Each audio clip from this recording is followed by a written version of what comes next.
Suspense.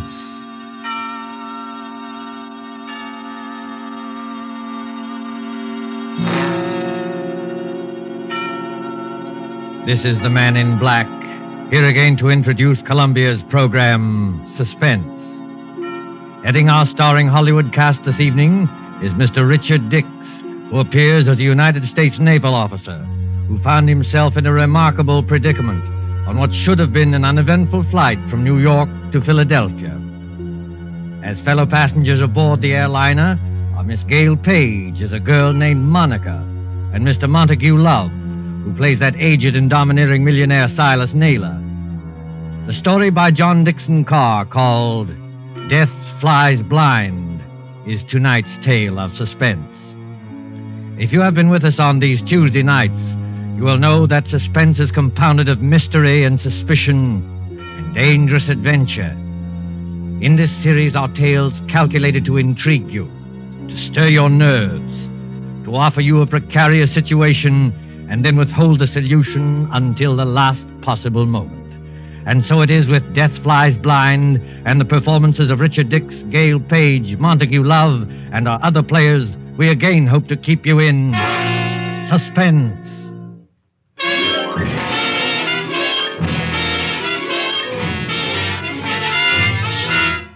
LaGuardia Field, Municipal Airport of New York. LaGuardia Field, vast behind its white buildings.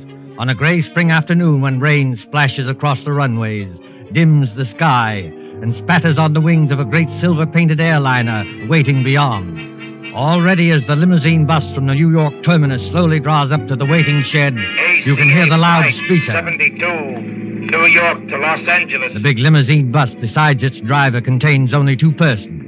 One is a tall young man in United States naval uniform, with the stripes of a lieutenant commander around his sleeve. The other is a tall and dark-haired girl, her face a little frightened in the gloom. Flight 72, New York to Los Angeles. Plane ready to take off at gate number 6. Have your tickets ready, please. Oh, Fred, that can't mean us. Now, take it easy, Monica. We're not too late. They won't go without us. No, I mean it says New York to Los Angeles. That's right, Monica. But we're only going to Philadelphia. You're still right, my dear. I arranged for a special stop at Philadelphia.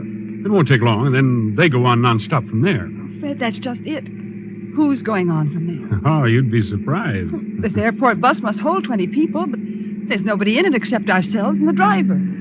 Who's going on to Los Angeles or anywhere else? I was going to tell you about that, Monica. All right, miss. All right, sir. Up under that shed and out the door on the other side. Oh, got your tickets ready? Yes, I've got them. All set, Monica? That rain is certainly coming down. Do they take off when it rains like this? Oh, miss, a little rain don't bother them. What does bother them is unsettled weather at other places. You mean it's perfectly safe? They never take off, miss, unless it is safe. You better hurry up now.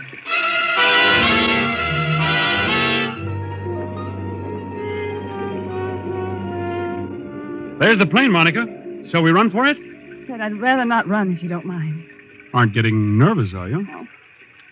I know it's stupid of me. I've flown before. It's just, those few seconds before the takeoff. You're moving and the motors have been idling.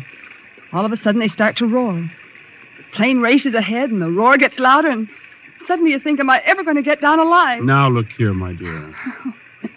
Oh, I'm sorry, Fred. There's nothing to worry about, you know. Of course not. I'll be good. And it's just this dismal day and this ghostly bus without any passengers. And... Fred, look. Where? At the plane. They've got all the windows covered inside with little gray curtains. Oh, that's all right, Monica. It's only a wartime measure. Wartime measure? Yes. Just keep those curtains closed for some minutes after taking off and before landing. So no one can make maps or take pictures of our airports. Oh. Anything could happen up there, couldn't it? No. And what's more, if you're worried about your fellow passengers, look over your shoulder. Well, there are some people coming through the gate. Yes, you see the little gray-haired man with the big fellow on each side of him? The secretary dashing around them like a destroyer in a convoy? You know, I've seen that gray-haired man somewhere before. You've seen his picture. That's Silas Naylor, the third richest man in the world. Oh. Those two big fellows are his bodyguard. Does he need a bodyguard? Well, not more than most of us, I imagine. Fred, I don't like it. Oh, nonsense, my dear. Come on now, up the steps of the plane. Give your name to the air hostess at the door. That's it. Good afternoon, miss. May I have your name, please? I'm Monica Vale. You're the air hostess? That's right, Miss Vale. Take any seat you like. And you, sir? Onslow, Lieutenant Commander Fred Onslow. Oh, yes, Commander. We've had instructions about you. Happy to have you with us, even if it's only as far as Philadelphia. Thank you. May I take your overcoat or your briefcase? Only the overcoat, please. I'll keep the briefcase. Fred, look there. What is it now? That man you called Mr. Naylor's secretary. Light-haired man, rather good-looking. He's sprinting towards this plane as fast as he can run. Well, you'd better be careful on that slippery surface. He certainly has. Look out, man. Look out, man. Watch your step. Look out. Well, are you all right? Here, let me help you up. I'm all right, thanks. Perfectly all right. Air hostess. Yes, sir. My name is Michael Shepard. I'm Mr. Naylor's secretary, and I think there must be some mistake here. Mistake, sir? Yes. When Mr. Naylor travels, he's in the habit of booking every seat in the plane to ensure privacy. Yet we seem to have 2 extra passengers. Well, I'm afraid that's my fault, Mr. Shepard. Indeed, sir. Then would you and the young lady be good enough to take some later flight? Oh, I'm sorry. I'm afraid I can't do that. No, and why not? Maybe I ought to explain, Mr. Shepard, that Commander Onslow had last-minute orders to join his ship. He and Miss Vale have priority as far as Philadelphia. Philadelphia. Must we stop there? Only for a few minutes, Mr. Shepard. This is outrageous. Mr. Naylor is traveling, in a sense, on government business. Well, so am I, old man. The Navy often does. That doesn't alter the principle of the thing. I don't want to seem ungracious, you understand. Mr. Naylor is always glad to help our brave soldiers and sailors. For the love of Mike. Fred. Now, choir will now sing hymn number 242. Now the But gorgeous this rite. time you've gone too far. I shall appeal to Mr. Naylor himself. Mr. Naylor, Mr. Naylor. Yes, Mr. Shepard, I can hear you. What is it? This naval officer, sir, and the young lady. Oh, I know, Shepard, I know. Isn't the plane big enough for all of us? I was only following your orders, Mr. Naylor. You asked for privacy. All right, Shepard. What I'm asking for now is less noise. The lieutenant commander in the Navy, eh? That's right, Mr. Naylor. Off on another fishing trip, I suppose. That's just exactly right, sir. Ever have dyspepsia? No, never. Well, I have. 20,000 a year I pay doctors. And what do they give me? This stomach.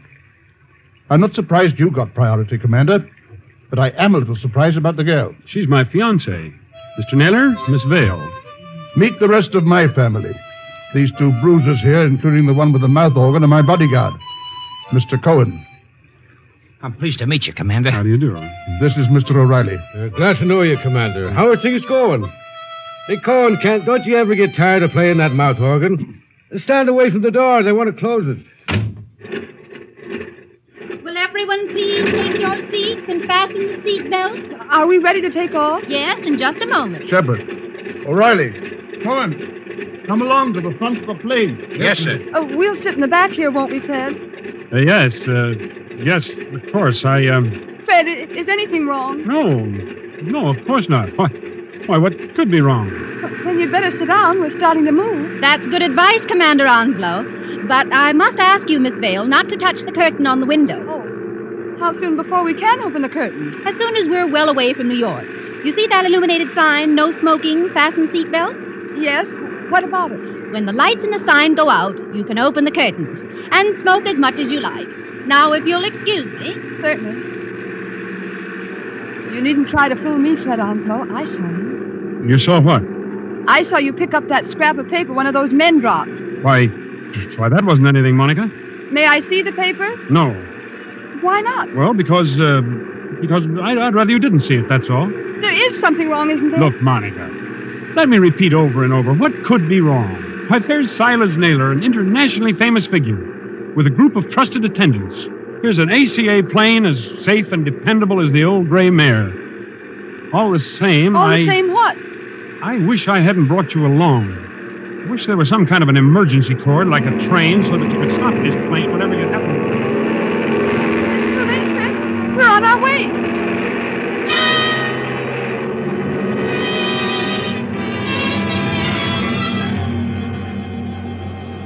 "15 minutes, 30 minutes, 40 minutes. The great silver plane throbs against dead quiet. It's warm and stuffy in the cabin, despite the hissing ventilators. Dim white reading lamps shine down on a double row of cushioned chairs along one side and a single row of cushioned chairs along the other. Ahead, above the closed door to the pilot's control cabin, The red glowing sign still warns against opening those curtains. Aft in the plane sits Commander Onslow, his eyes fixed on the clock under that illuminated sign.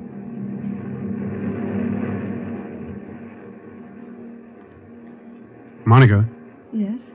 What? it's not exactly all right. Fred, why do you say that? Because we should have been in Philadelphia 5 minutes ago. At least we should have been circling over the field. And we're not? No.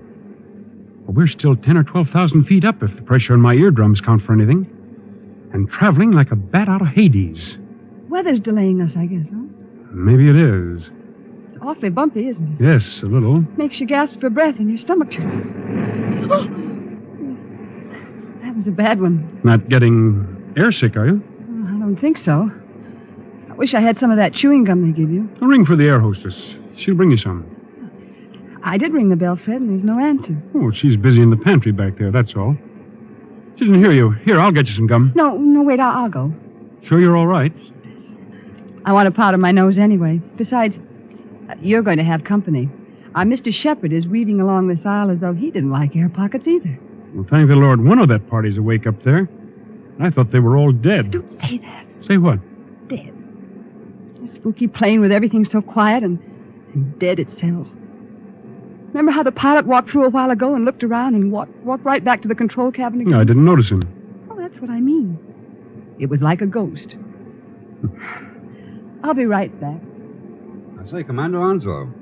Yes, Mr. Shepherd? Mind if I sit down? Not at all. Go ahead. Fact is, Commander, I want to apologize. Oh, that's all right. Forget it. I'm not such an ill-mannered guy as I must have sounded. It's no joke, you know, taking care of the chief. I've got to go ahead like a cyclone so that everything would be quiet when he gets there. And it's a great responsibility, too. I can imagine. I go on these long trips. There's the chief half asleep and O'Reilly reading detective magazines and Cohen with his mouth organ. Doesn't that mouth organ bother the old boy? No, he likes it. Especially when Cohen plays the old square dances. Chief's a great man in his way. I was just wondering about that. Wondering what? Is it true? Stop me if I'm talking out of turn. Go ahead. We can trust the Navy. Is it true he's offered to design and build, at his own expense, a fleet of underwater cargo boats, submersible freighters, up to 5,000 or 6,000 tons? That'll do away with the submarine menace altogether? Where did you hear that? Oh, just a rumor. Is it true? Yes. It's true enough. You see, Mr. Shepherd, I'm one of the few people who believe that plan is practical. But there must be a lot of people who would like to see Mr. Naylor put out of the way. There are, Commander. Only they can't get at him. You're quite sure of that? Dead sure. Hitler himself isn't better guarded. Why, you could no more shoot or stab or poison the chief than you could... Why, what was that? What happened? Monica? Is anything wrong? Back there? Well, it's all right, sir. It's only a noise in the pantry. We'll see to it. Monica, pull yourself together. What's wrong? It's that air hostess, Miss Lee. Well, what about her? She's lying back in the pantry among the broken dishes with her head all over blood. Somebody beat her over the head and left her there to die. Somebody? Yes. But nobody's gone back to the pantry. Nobody's gone past us except the pilot, a co-pilot of this plane, remember? Excuse me, Mr. Shepherd. I'm going to open the curtains on that window. Do you think it's wise, Commander? We were told not to. Well, we were told a lot of things. I'll just take the responsibility of... Good Lord! There, Monica. Mr. Naylor! Yes, son. What's up? Draw the curtain on your window and take a look down. If O'Reilly and Cohen have got guns, they better keep them handy. Is that so now? Why? Because we're not flying west. We're over the Atlantic Ocean now and headed straight out to sea.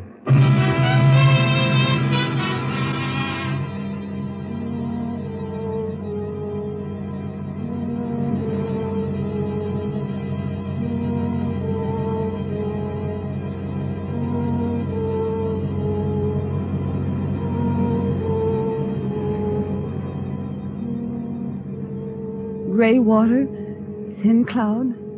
We must be miles and miles away from land. We are miles away from land. Does anybody here know anything about first aid? I do, Commander. I studied medicine in the old days. Then you better go back and look after the hostess. We'll join Mr. Naylor. Steady, Monica. Well, I'm all right. Just this horrible blind feeling, that's it. Air pocket, look out. See here, Commander. We're over the ocean. What the devil's going on here, eh? You're being kidnapped, Mr. Naylor. That's my guess. Kidnapped, did you say? Ah, come off it, Commander. We ain't as dumb as that. The pilot and the co-pilot of this plane are fakes. They've replaced the real officers. On a dark day like this, with their raincoat collars turned up, they could have gotten away with it. And hijacked us straight off the airfield. Is that it? Yes, I'm afraid so. The hostess must have spotted one of them and knocked her out. Now, what about the airport? Wouldn't they know a plane was missing? Well, not until we failed to show up at Philadelphia. The pilot would report by radio telephone about 15 minutes out of New York. But after that, silence. Excuse me, Commander. You say these two fake pilots are still aboard? In that compartment there with the closed door? Yes, that's right. Well, what are we waiting for, Cohen? Till we get to work on them? You said it, Barney. Now, wait a minute, both of you. You wouldn't be trying to stop us, would you, Commander? The one thing we don't want is a gunfight 12,000 feet up. Can any of you fly a plane? No, not one of us. Well, neither can I. So if anything happens to those two pilots, how are we going to get down? I see, young fellow. Well, what are you going to do? First of all, we'll try rapping on the door. Have your gun ready. You can count on that, sir. Fred, listen to me. Be quiet, Monica. Has this anything to do with the scrap of paper you picked up off the floor? What scrap of paper, Oh, Commander? never mind, sir. Why, this door, it's unlocked. Unlocked? Now, don't take any fool chances, young fellow. The way I always did when I was your age. Stand to one side when you open that door. Let Cohen and O'Reilly take care of it. Good Lord. Well, the control cabin is empty. There's nobody at the controls.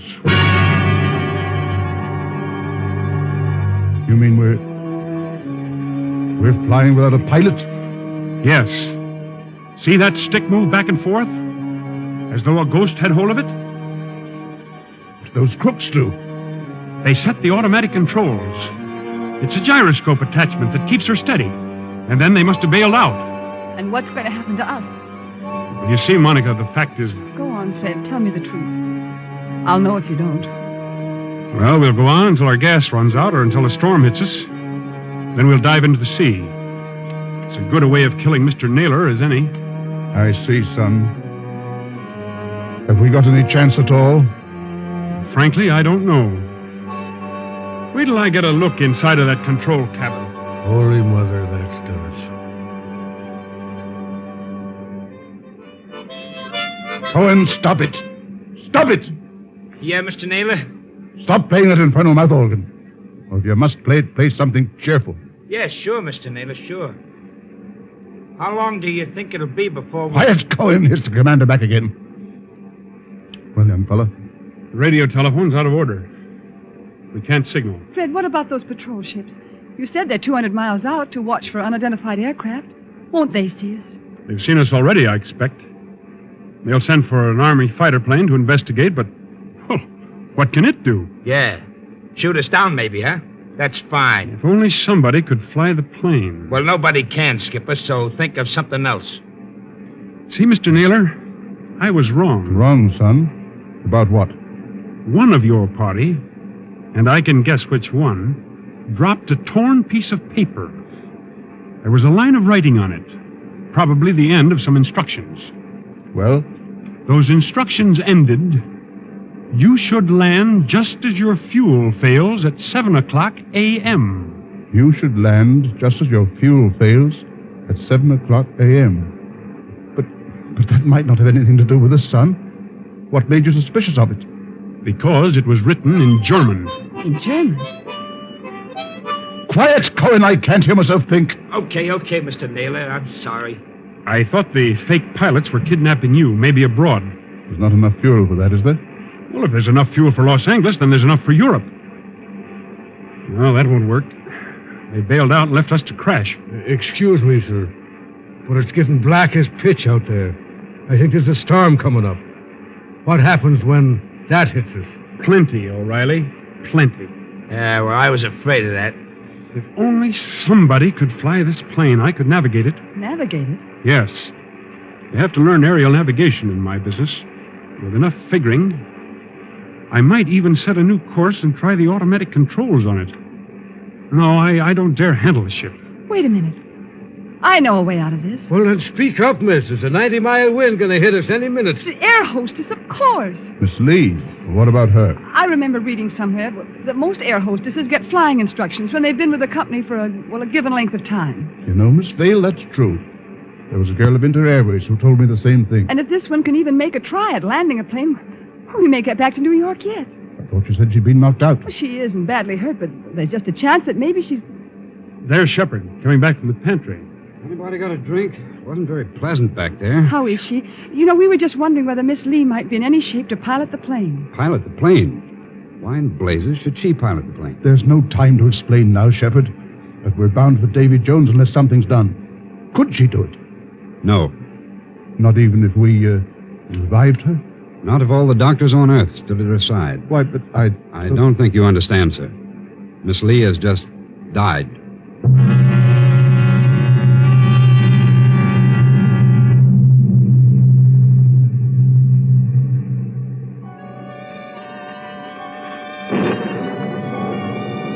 Thin singing of wind above the clouds, then storm with a white eye of lightning at the windows. Losing height, gaining it again, blown off her blind course, flung partway back again, always racing forward on a flight to nowhere. Late afternoon, evening, night, the steady throbbing of motors like a pulse beat inside the head. Towards morning, the storm dies away. In that dim cabin, there is exhaustion of nerves. The hands of the clock stand at 1:45 in the morning.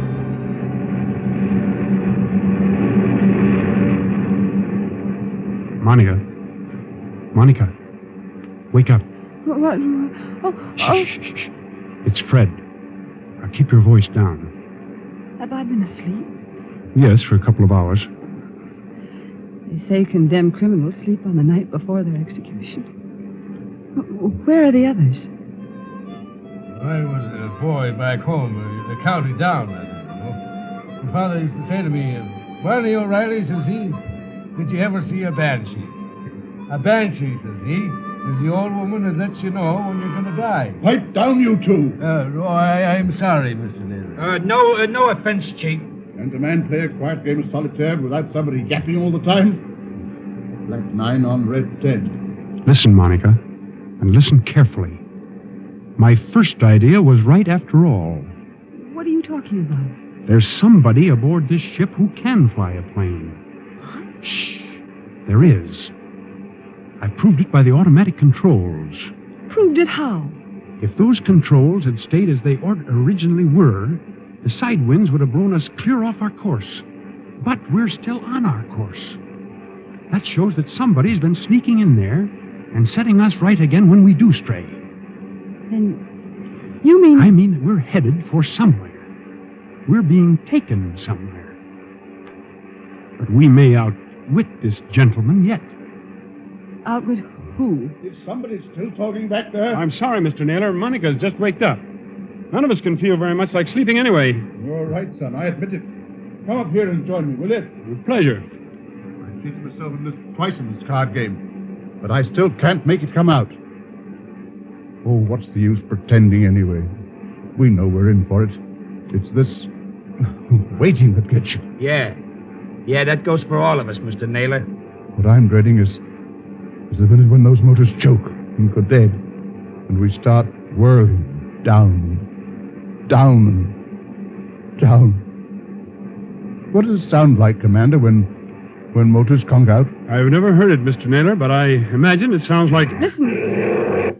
I imagine it sounds like that. We're losing height. I can feel it. Well, Cohen, I guess this is the payoff. Yeah, you said it. But look here, Mr. Naylor, we can't be out of fuel. Because it's too early. Look at the clock. It's only 5 minutes to 2 o'clock. I beg your pardon, old man. It's 5 minutes to 7 o'clock. 7 o'clock? Are you crazy? No. Haven't you forgotten the cross-ocean changes in time? By George, the commander's right. European time is 5 hours ahead of our time. If you don't believe me, just notice that it's getting daylight outside. I was thinking of that message. You should land just as your fuel fails at 7 o'clock a.m. Stand perfectly still, all of you. Yeah, what's got into little Lord Fauntleroy? I'll show you what's got into me, my friend. Yes, I rather thought you would. I shall go into that control cabin. Follow me if you like. I shall sit down at the controls, and I shall bring this plane safely to the ground. Safely to the ground? Where? In Germany, of course. Germany? Don't pull a gun, Cohen. If you plug him, we're all done for. That is good advice, Mr. Cohen. I might add that we're getting closer to the ground every minute. For the love of... Do I take control? Yes, go ahead, but we're following you. Follow by all means. All right. Let's get comfortable here. I take up my position, so. There's fog below. Can you see? Well enough, Miss Vale. Well enough. We must go down rather quickly. And I can't help if it's somewhat rough on your ears. You young swine, what's the idea? The idea, dear patron, is to bring you and your plans for a submarine freighter to a country which will appreciate them. And those two fake pilots? They were colleagues of mine. Unfortunately, if they had remained, your pug uglies would have started a gunfight, and none of us might have got here. Well? So they left by parachute. And I brought you safely, without blood or toil, into the boundaries of the Third Reich. You're going down too fast, man. Now take it easy. I am perfectly in command, thank you. Look out! The trees, Look out, they're coming man. straight up at us.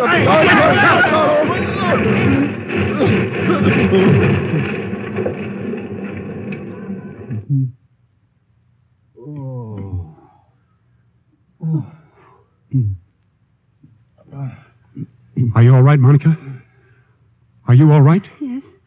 Oh, only a bit shaken up. We're all okay here, Skipper. Shall I give this guy the works now before they come to get us? No, don't shoot. Let him alone. That also is good advice. And now, my friends, my mission is ended. I stand up on the pilot's chair. I throw open this glass hatch. And to all Germany, to all the world, I cry. Dies ist das gestohlene Flugzeug im Begriff zu landen auf Feld Nummer 21. Heil Hitler! Well, strike me blind if it ain't another one. Yes, first Rudolph S. and now this bloke. What do you suppose they want over here? English. Why are you speaking English? Why, Cocky? It's an heathen habit we've got in this country. This isn't England. Oh, yes, it is. Better climb out of here and with your hands up. But it can't be. I followed the course laid down on those instruments. Unfortunately, old man, I altered our course last night. Keep back, Shepard, or you may get a bullet in the head yet. Your instructions were all right, but they didn't tell you about the 5 hours difference in time. When we got to the right navigation point, I let the fuel out of the tanks and made you think we were landing in Germany. You know, there's nothing like having a good Nazi for a taxi driver, is there?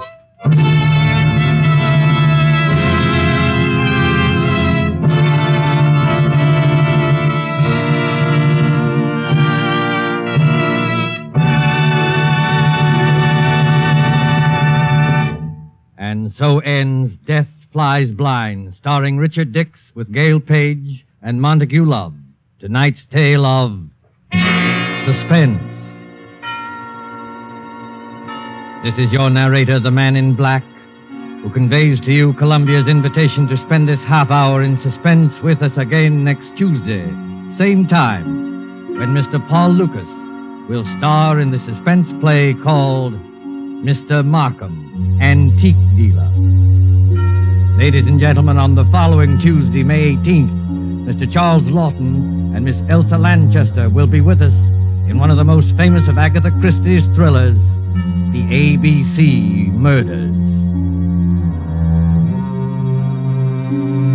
William Spear, the producer, Ted Bliss, director, Lud Gluskin and Lucian Mahowick, the conductor and composer, and John Dixon Carr, the author, collaborated on tonight's Suspense.